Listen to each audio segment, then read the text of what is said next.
Is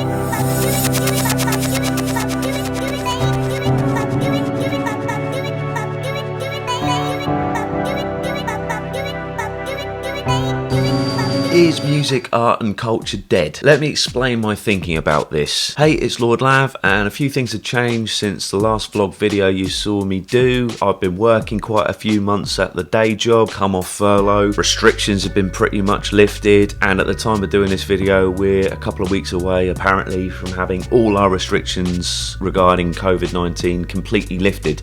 And there might be some legit critiques about doing exactly that at this exact time in this country with a Delta variant surging, but I'm going to lay off that for a minute and talk about what it's been like from my point of view going back into the rat race and how it's differed from me being on furlough and having time to not have to turn up to a day job and constantly prepare myself for that and go and do that and exert energy doing that, and being able to just kind of spend my time, albeit with minimal amount of money, but just scraping through each day. So I've had all this time to be able to invest my energy on other things regarding music, regarding creativity and marketing ideas and how I go and do a better job at getting my music noticed and all the rest of it. And going back at work at the day job, being back at the rat race, has made all of that more difficult, no doubt. That got me to thinking about stuff I got from listening to the late Mark Fisher, who was a cultural theorist essentially. I listened to a talk he did as like an introduction to his book, which I haven't actually fully read to be fair, but his book called Ghosts of My Life. And he talks about how we've essentially reached the end of history when it comes to music, art and culture, particularly with regards to music. We're essentially reliving 20th century music and culture, but on HD screens, on high-speed internet with a Wi-Fi connection. And I found that quite funny, but probably to some degree quite apt. The analogy he gave was, if you were in 1974 and someone from 1994 played you, say, some jungle from that era, your mind would be blown by how vastly different it is from the current music of that era of 1974. Probably even if you're in 1984, there's a sharp difference in those 10 years in the musical landscape. However, if you were to listen from music in 1994 compared to 2004, the difference has kind of shrunk, if you'd say that, and then compared 1994 to even 2014, and it will probably be a similar deal when it comes to 2024. The phrase that captured this for me, and which I used at the start of Ghosts of My Life from Franco Berardi, is the slow cancellation of the future.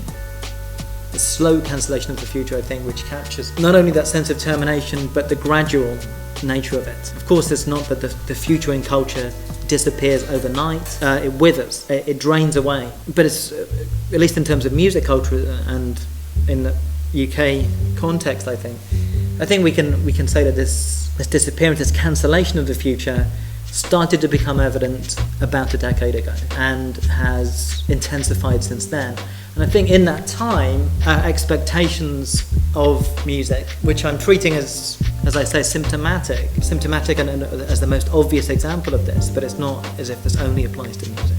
Our expectations have declined, and this flattening out of time has become more naturalized. I don't think we anymore expect music to sound like a radical break from the past. We expect music now, and culture more broadly, to be a quite subtle, if it's different, it'll be a subtle remodulation, a subtle reconfiguration that is available, that is available and understandable, accessible, only to initiates and aficionados largely. It won't be some gross sensational shift which is readily apparent to anybody. It's an interesting thing. I mean, he makes the case that we're less creative now, and that's, I mean, me as a musician and artist or whatever, that's a critique of me too, and one that's probably to a significant degree fair. I mean, the changes that have happened in the musical landscape have been pretty I guess, small really in comparison to if you can compare like the 60s to the 70s, the 70s to the 80s, to the 80s to the 90s, and you know, maybe the early 2000s, but stuff's kind of narrowing.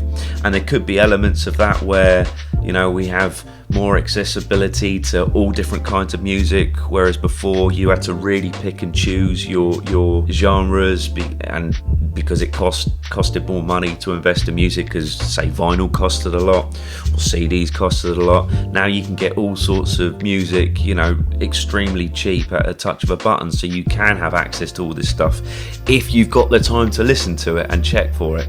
So that probably plays a part into the blending of genres, which I don't think is a bad thing. I think it's good to be influenced by all different types of music and take from different ideas. That to me is a good thing. To compare how things perhaps were, as far as I understand, to how they are now, I suppose the big difference is if we look at the 70s as a case study, as far as I'm aware, if you were one of the fortunate artists to get picked by a label, you kind of were isolated from having to spend energy trying to get money. You were given money and you could just go away and just spend your time creating, and then they take whatever you've made and find a way to try and market it. So you were kind of sheltered from market forces, essentially. Provided you were someone that a label thought that were worth investing in, you could kind of go off and into the creative wilderness and go and make what you wanted. You could argue that feeds into a lot of the creativity that came out of that era. You also have to look into the fact that more people were spending money on albums than any other source of entertainment, and you know, music kind of wasn't competing to the same degree with music videos, video games, and you know, films, Netflix, and all these other things we got. So there's that side of it too. That means steadily things have got more precarious for musicians, to the degree that you can't just make it. There are some positives that we have. You don't need a label now. You just need to amass a following on social media, and as long as you amass a following on social media, it kind of doesn't matter. You can go and make money doing what it is you love doing. The challenge is how do you amass that following, and how much do you have to appease social media algorithms in order to amass that following? It's almost now that we don't have the same reliance on labels, but we do have a reliance on social media algorithms and having to bend to what they favour in order to get our creativity noticed, and then off the back of that be able to make enough money to live off of doing it.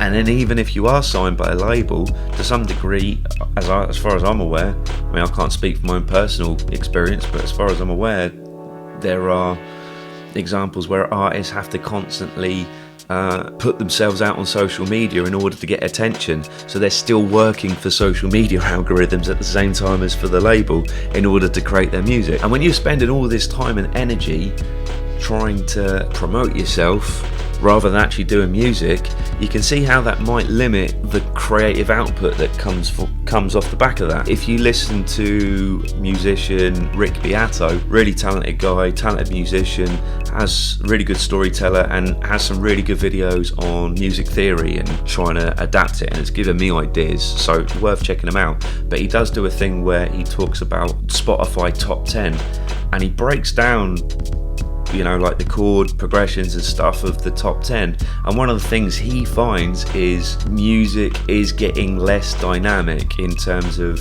you know, creative ideas and different chord progressions, and less challenging in that regard, whereas you could get a pop song with all sorts of different key changes and stuff, you know, going as far back as like the 80s and 90s. That's kind of changing, and that's got more limited, and you could argue that's because there's more precarity and a necessity to have more of a sure thing that's going to generate a profit and generate a return. So we're being limited in that way as to what we actually create, because we want to create something that's going to get noticed as quick as possible and gonna go viral as quick as possible, and what's statistically most likely to go viral, rather than just being able to go out in the wilderness and go and sort of challenge what you're doing. So I took that on board, and this song I've got coming out, Who Cares, it's a track that is kind of playing off, not intentionally, but it's playing off what Mark Fisher was saying in terms of rehashing what's already been. So this was a track where I just took some of my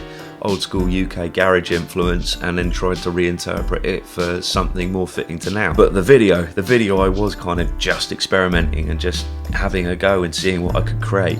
And I'm not gonna lie, it's a proper mind-bending video. It's something you probably don't want to watch if you're super high because you might be sick. Or maybe you love it, I don't know. Depends whether you like roller coasters or not. But definitely check it out. It's out now. If it's not out now, it will be out in a week's time from when you see this video.